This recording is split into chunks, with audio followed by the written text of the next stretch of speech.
CES 2017 came and went, and as expected, there was a ton of cool new tech shown off. I'm Andrew the New Guy, and today we're here to talk about the 10 best things for gamers shown at CES 2017.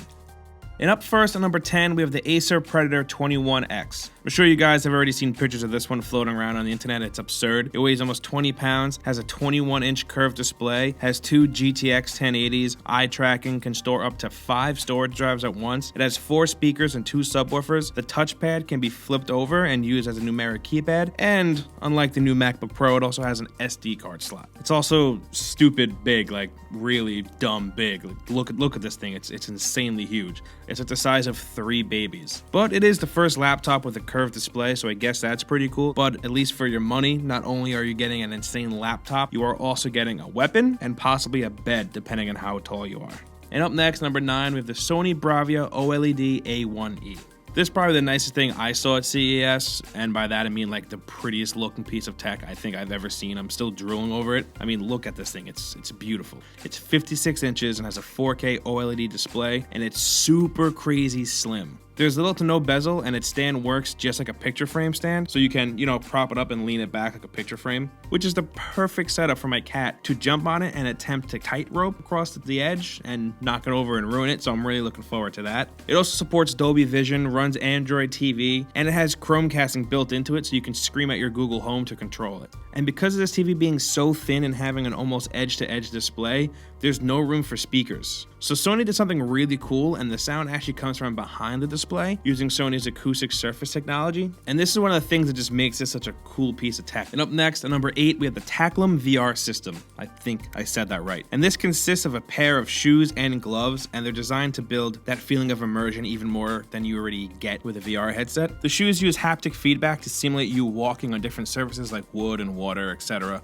And the gloves really don't actually look like gloves, but it's just a different take on VR controllers, and we've kind of already seen it before. But at the same time, I love stuff like this, and anything that furthers this VR tech that we have, I want to see, I want to touch it. I'm super curious to see how far VR can go.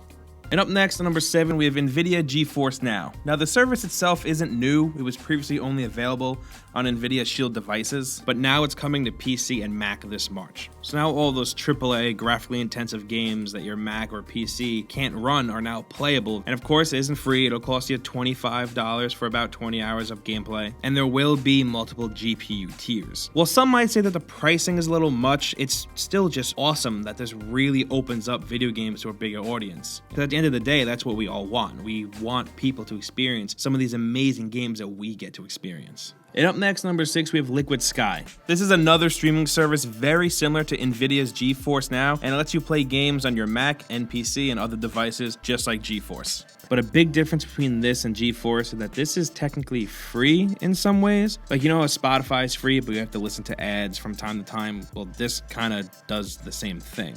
Watching ads actually gives you credits to play with, and there's a cap for 3 hours worth of credits per day, which I can easily play more than 3 hours a day, and the thought of being capped at that is a little weird. There's also paid tiers starting at $9.99 a month for 80 hours of the lowest setup, 40 hours of Pro, and 20 hours of the Elite setup. Liquid Sky also claims to offer the lowest latency, which is definitely the biggest worry for a service like this, and I think we're definitely going to start seeing more services like this in the future.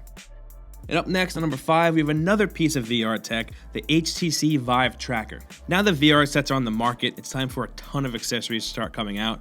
One of the accessories that HTC showed off at CES is pretty interesting. It's just this black puck looking thing, and essentially you just put it on an object and it takes that and puts it in the game.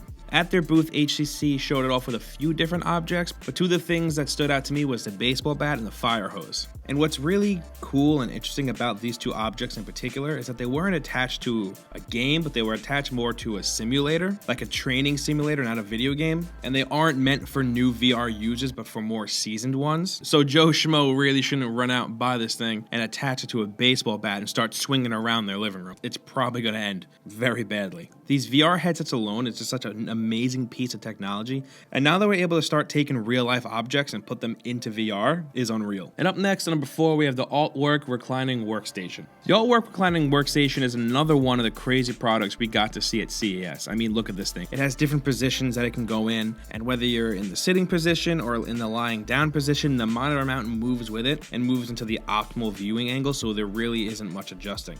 It also has a laptop mount that will keep your laptop floating above you for use, and from everything I've read, it's supposed to be pretty comfortable, and lying down and working supposedly works better than you would think it would. And the price of comfort isn't cheap. This thing costs $5,900, which is pretty steep and definitely isn't going to be purchased by everyone. This is definitely only for someone who is looking for a workstation that is probably more comfortable than actually working in their own bed. And up next, number 3, we have Razer Project Ariana. Razer always has wacky project going on at CES, and while most of them are just kind of concept designs and don't actually get released, they're still really cool to see. This one is a high-definition video projector that uses Razer's Chroma software to project lights and parts of the game onto the wall of wherever you're playing, which I guess is pretty cool. I don't think it's something that I would use personally. I think it would honestly freak me out a bit to see all this shit flying around me, but the tech is really cool. It uses an ultra-wide fisheye lens and is able to communicate with whatever game you're playing in real time to create the lights and effects that it projects onto your wall. And up next, number 2, we have the Super Retro Boy.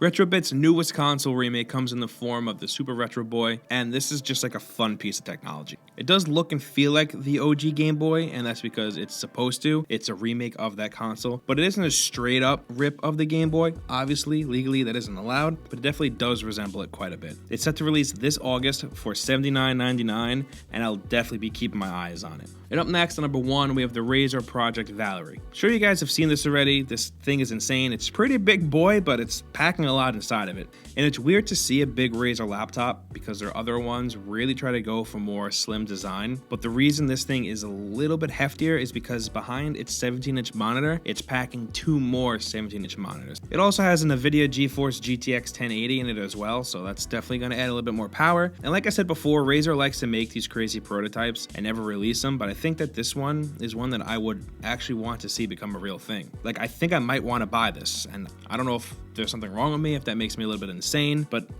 I want it. And those are the best things that we saw for gamers at CES 2017. If there's anything that we missed, please let us know down in the comments. I'm curious to see what you guys have to say. And liking this video really does help us out quite a bit. And if you guys don't already know, we put out videos like this every single day. The best way to see them is subscribing to the channel. And once again, I'm Andrew the New Guy, and I'll see you next time right here on gameranx.